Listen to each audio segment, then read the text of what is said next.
Hi, I'm Sonic, and for a long time I've been curious about how the world would look like inside a droplet.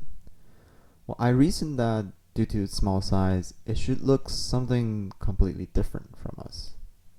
When I asked AI, however, it generated this photo to me. You can see a tree inside a droplet. Well, today, I'm gonna show you why this photo right here is actually inaccurate. First, we have to start by understanding refraction. Consider this yellow line as a light ray traveling through the glass. See that the path inside the glass box changes? That's refraction. Now let's look at it from the top. In physics, we describe these changes according to the normal, a line perpendicular to the surface, the red line.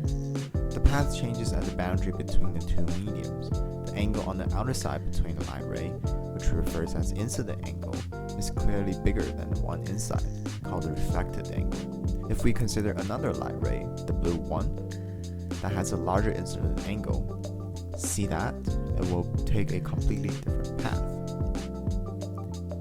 The light which passes through the droplet does similar things. Now let's consider a glass box that's similar to the droplet, a flat cylinder.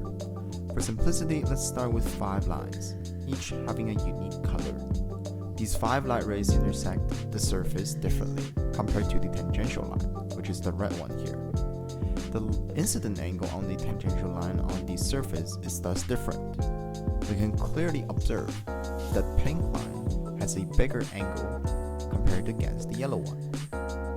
This is similar to what we've observed. As you might have guessed, the pink line bends less towards the normal than the yellow line, and the other rays will do similar things. As a result, the 5 light rays will change their path and pass through a single point inside the cylinder, a location where we refer to as focal region.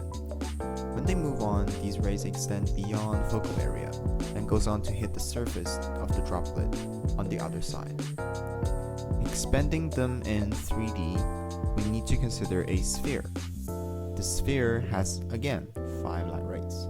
And as you can see, the image is completely inverted both in the left, right, and up-down directions. Now that we understand the theoretical predictions of how things might work, let's try to recreate it. But when I first tried to create the droplet, things didn't go as planned. Creating a perfect droplet is super hard. If you drop water onto a surface, it expands to its outer areas, so no light can be seen through water. Then I saw this online, so I bought it. By applying it to the glass surface, this portion creates a super hydrophobic coating, which is just a more advanced way of saying it repels to water. After the coating is done, it's time to make the shot. Now let me introduce the material first. You can see that I have a picture right here. This is the AI generated photo.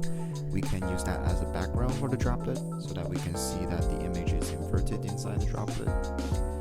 And I also had one of these from soldering. I will use this to hold my plastic piece so that the droplets could steadily stay on the surface. And I will just place these in front of the screen so that the shot could easily capture the light passing through. So these are my final works.